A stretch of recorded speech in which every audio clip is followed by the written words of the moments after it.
दोस्तों नमस्कार, मेरा नाम है मनीष कुमार सिंह और आपका बहुत बहुत स्वागत है।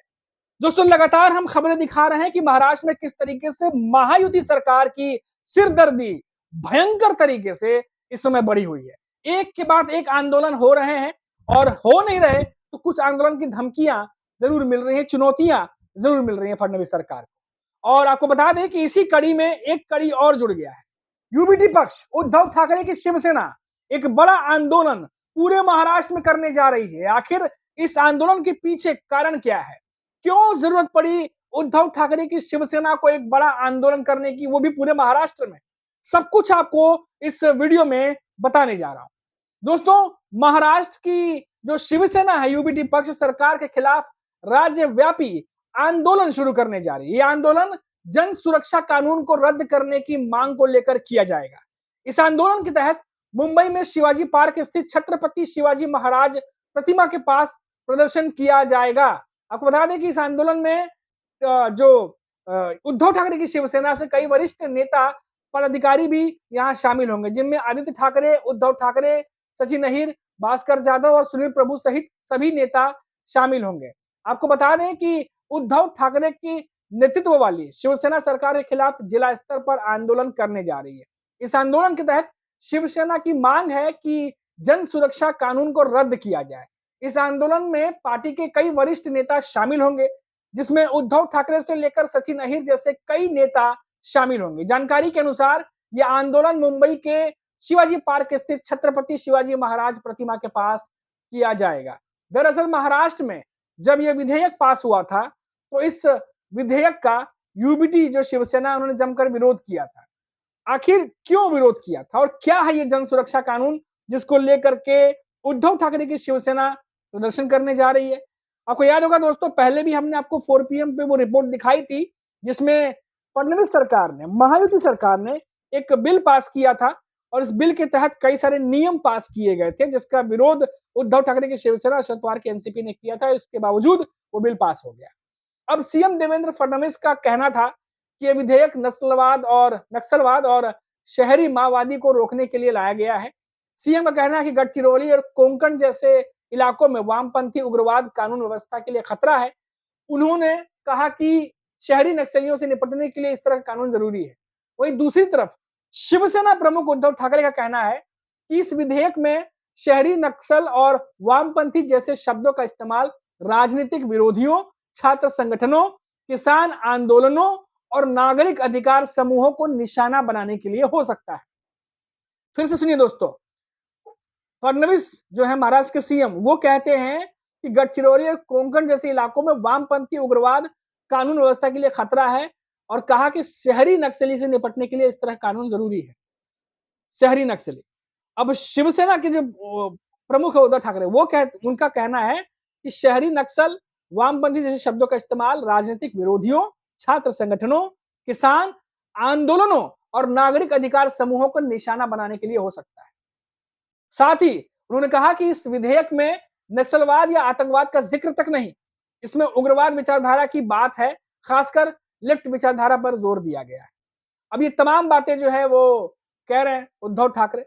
अब इसकी कहानी जो है दोस्तों, आपको बता दें कि पिछले एक आध महीना हुआ होगा इस बिल को पास हुआ। आपको बता दें कि पिछले 4-5 महीनों से इस बिल पर बहुत ज्यादा माथापच्ची चल रही थी और तो शरद पवार, कई बार उनकी एनसीपी के कई नेताओं ने ये आवाज उठाई और ये कहा कि ये विधेयक, ये बिल जो है वो नहीं पास होना चाहिए। उद्धव ठाकरे की शिवसेना ने भी विरोध प्रदर्शन किया और कहा कि ये आवाज दबाने की कोशिश हो सकती है, इससे जो है कई तरह की चीजें और आगे बढ़ सकती हैं, जैसा कि अभी भी दावा किया जा रहा है। लेकिन बिल पास हो गया और महाराष्ट्र में जब बिल पास हुआ तो आपने 4 पीएम पे तमाम रिपोर्ट्स देखी।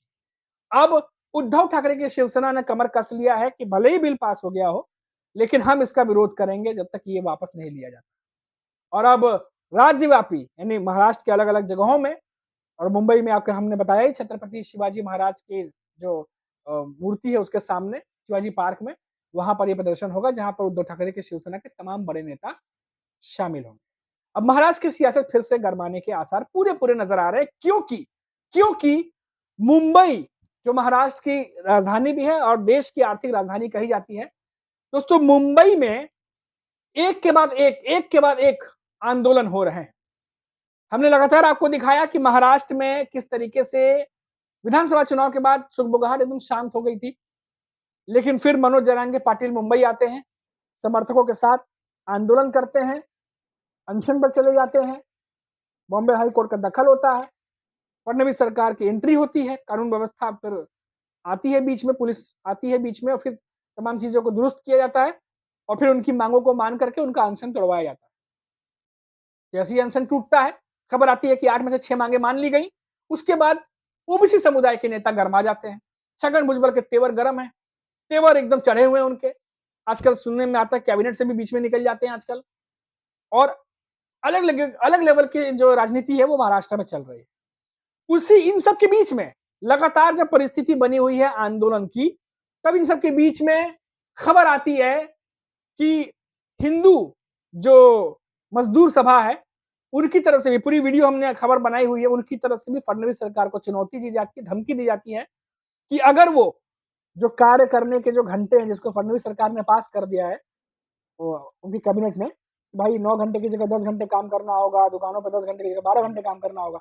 ये जो बढ़ाया गया है इसको लेके अब हिंदू मजदूर सभा भी इसका विरोध कर रही है। हमने पूरी खबर डिटेल से बताई है कि कहा गया कि इस फैसले को वापस लीजिए वरना हम भी आंदोलन करेंगे। तो बात वहां पर भी आंदोलन की आ रही है। तो एक नहीं, दो नहीं, तीन नहीं, चार नहीं, से कई कई चुनौतियां हैं इन दिनों फडणवीस सरकार के सामने और ये लगातार बढ़ती चली जा रही है। और इन सबके बीच में ये चुनौतियां इसलिए बढ़ेंगी क्योंकि अभी आने वाले समय में कुछ महीनों बाद निकाय चुनाव, जो बीएमसी चुनाव, उनकी तैयारियां शुरू हो जाएंगी और इन सबके बीच में यही मुद्दे होंगे जब विपक्ष इन मुद्दों को लेकर के महायुति सरकार पर धावा बोलेगा। और ये बात एकनाथ शिंदे की शिवसेना के नेता भी जानते हैं, देवेंद्र फडणवीस और बीजेपी के नेता भी जानते हैं और अजीत पवार और उनके एनसीपी के नेता भी जानते हैं। क्योंकि अभी आपने हाल ही में देखा कि जिस तरीके से अजीत पवार ने कॉल रिकॉर्डिंग, आपको याद होगा, आईपीएस ऑफिसर के साथ बातचीत की वायरल हुई थी, किस तरीके से विपक्ष ने धावा बोला था, बुरी तरीके से घिर गए थे, फिर सोशल मीडिया पर लिखना भी पड़ा। उसके बाद देखा गया कि उनके कई नेताओं को जो माफी मांगनी पड़ी। ये तमाम चीजें अभी हाल फिलहाल में हुई हैं। तो पूरा मामला जो है वो पलटते देर नहीं लगता महाराष्ट्र की सियासत में और इसीलिए कहा जा रहा है कि ये जो भी घटनाक्रम चल रहे हैं ये महायुति के लिए भारी पड़ सकते हैं।